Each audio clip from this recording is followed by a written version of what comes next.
نحمده ونصلي على رسوله الكريم اما بعد فاعوذ بالله من الشيطان الرجيم بسم الله الرحمن الرحيم رب اشرح لي صدري ويسر لي امري واحلل عقدة من لساني يفقهوا قولي۔ اب ہم اپنے ایک دن کا جائزہ لیں گے کہ اس میں ہمیں کیا کیا کرنا ہے۔ تو اب آپ دیکھیے کہ دن کا آغاز کرنا ہے آپ نے صبح کا۔ ایک کتاب ہے چھوٹی سی 1000 سنتیں، اگر آپ کی نظر سے گزری ہو، اردو میں بھی ہے، آپ عربی میں ہے بیسیکلی، اگر ہو سکے تو روزانہ اس کے ایک چھوٹے سے حصے کو پڑھ کے اپنا جائزہ لینا شروع کریں۔ کیا میں یہ کرتی ہوں، کیا میں یہ کرتی ہوں، کیا میں یہ کرتی ہوں؟ کیوں؟ اس لیے کہ لقد کان لکم فی رسول اللہ اسوۃ حسنہ، ہر وہ کام جو رسول اللہ صلی اللہ علیہ وسلم کی سنت کے مطابق کیا جائے گا اچھی نیت کے ساتھ، وہ کیا بن جائے گا؟ عبادت بن جائے گا۔ قل ان کنتم تحبون اللہ فاتبعونی، ریوارڈ کیا ہے؟ یحببکم اللہ، اللہ تم سے محبت کرے گا۔ ہم سب چاہتے ہیں کہ ہم سے کوئی محبت کرے، ہم انسانوں کی محبت کے پیچھے مارے مارے پھر رہے ہوتے ہیں۔ یحببکم اللہ، اس کائنات کا رب جو ہے وہ تم سے محبت کرے گا، اور جس سے وہ محبت کرے اس کی محبت لوگوں کے دلوں میں خود ہی ڈال دی جاتی، پھر کسی کی محبت حاصل کرنا بھی مشکل کام نہیں۔ تو راستہ کہاں سے آتا؟ سنت کا۔ اس لیے ایک جرمن نے ایک کتاب لکھی تھی، اس کا انگریزی ترجمہ بھی ہوا a day with the prophet, a day with the prophet, Muhammad صلی اللہ علیہ وسلم کے ساتھ ایک دن گزاریے۔ تو اپنا دن ان کے دن کے مطابق کرنے کی کوشش کریں۔ ضروری نہیں کہ ہر کام، لیکن جو ایک اوور آل اسکیچ ہے نا دن کا، 3 میں نے آپ کو ٹارگٹ دیا نا، ایک اللہ سے اپنے تعلق کو امپروو کرنا ہے ہم نے، ایک لوگوں کے ساتھ ریلیشن شپ کو اچھا کرنا ہے، اور ایک اپنی سیلف گروتھ کے اوپر توجہ دینی ہے۔ ان 3 چیزوں کو اچیو کرنے کے لیے وہاں سے رول ماڈل سامنے رکھنا ہے، اور دیکھنا ہے کہ ہمارے اندر کون کون سی ہیبٹس وہ ہیں جو آپ کی تھی، یا وہ کام ہم کرتے ہیں جو آپ کرتے تھے یا نہیں، تو اس پر آپ نے ورک کرنا ہے۔ یہ میں نے اوور آل آپ کو ایک ٹارگٹ دے دیا ہے، رائٹ؟ لیکن چند چیدہ چیزوں کا میں ذکر بھی کروں گی۔ مثلا کامیاب زندگی کامیاب دنوں سے بنتی ہے، بہترین استعمال کیے ہوئے گھنٹوں اور منٹس اور لمحوں سے بنتی۔ اٹ آل ڈیپینڈس کہ how do you spend your time, your day, your hours, your minutes and seconds. کیونکہ شروع میں نے بات کی تھی کہ سب سے زیادہ قیمتی چیز ہمارے پاس کیا ہے؟ زندگی۔ زندگی کیا ہے؟ وقت زندگی ہے نا، جتنا بھی ہمیں ملا ہے، ٹوٹل نمبر آف آورس۔ تو اس کی کامیابی کا انحصار کس چیز پر ہے کہ آپ ان آورس کو، ان منٹس کو کس طرح گزارتے ہیں۔ اگر ہم اس کے مختلف حصے کر لیں، اس کا بریک ڈاؤن کر لیں، تو اپنی زندگی کو ایک دن سمجھے، مثلا کہ اپنا ایک دن کیسے گزارتے ہیں۔ کامیاب انسان وہ ہے جس کا آغاز بھی اچھا ہو اور جس کا انجام بھی اچھا ہو۔ تو دن کے آغاز اور انجام پر خاص طور پر نظر رکھیے، کیونکہ جب آپ صحیح ڈائریکشن پر اپنی گاڑی لے چلتے ہیں نا تو انشاءاللہ صحیح منزل تک بھی پہنچ جائیں گے، لیکن اگر آپ نے ٹیک آف ہی غلط کیا ہے تو پھر آپ اپنے اصل منزل یا مقصود یا مطلوب جگہ تک نہیں پہنچ سکتے، ٹھیک ہے؟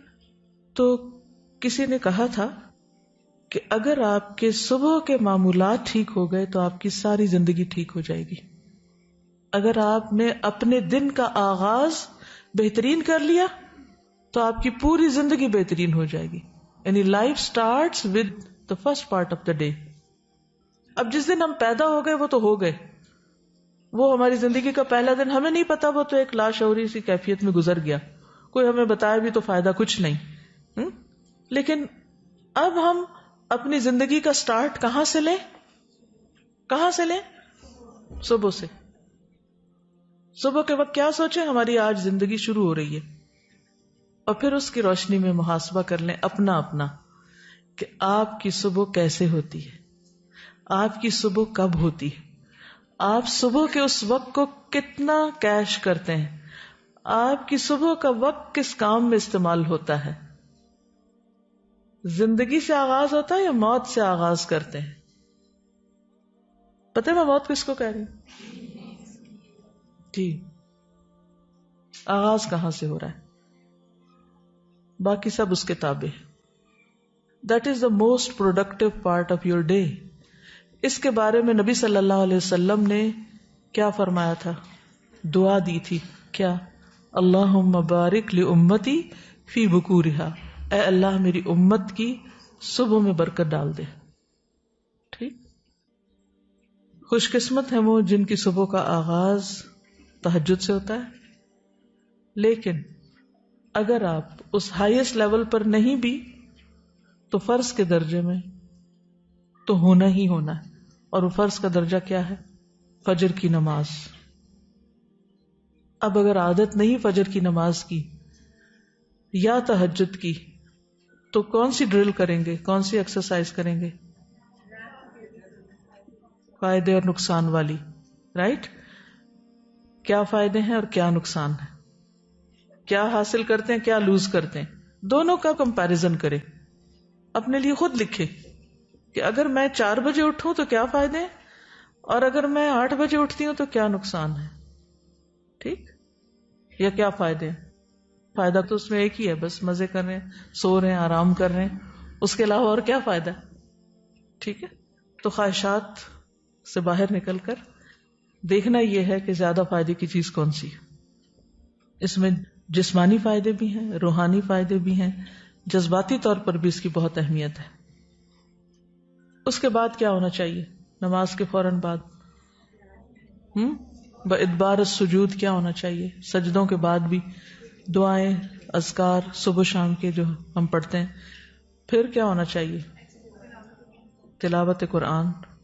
تلاوت قرآن آپ واک کرتے ہوئے بھی کر سکتے ہیں اور بیٹھ کے بھی کر سکتے ہیں.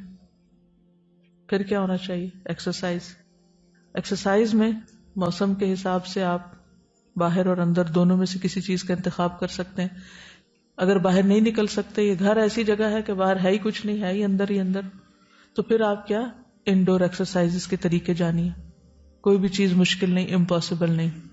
آپ کو پراپر طریقے سے اسٹریچز کرنا آنے چاہیے، فلور کی ایکسرسائز آنی چاہیے کہ اگر آپ کہتے ہیں میرے پاس کچھ بھی نہیں، کوئی کمرہ خالی نہیں، کچھ نہیں، لیکن جس جائے نماز پہ آپ نے نماز پڑھی ہے اتنی جگہ تو مل جائے گی نا آپ کو. تو اتنی جگہ میں کیا ایکسرسائز ہو سکتی ہیں وہ کرنا جان لیں. پھر 2 چیزوں کو کمبائن بھی کر سکتے ہیں، مثلا اسٹریچز اور صبح شام کی دعائیں، یہ آپ دونوں ایک وقت میں کر سکتے ہیں اگر وقت کم ہے. ٹھیک ہے، اگر ایکسرسائز کا اس وقت نہیں ٹائم کہ آپ کو بچوں کو اسکول بھیجنا ہے یا کچھ اور کام کرنے، تو پھر فوری طور پر آپ ساتھ کیا کر سکتے ہیں؟ آپ کچن میں کام کرتے ہوئے بھی صبح شام کے اذکار کر سکتے ہیں، لیکن آپ نے ان کو چھوڑنا نہیں.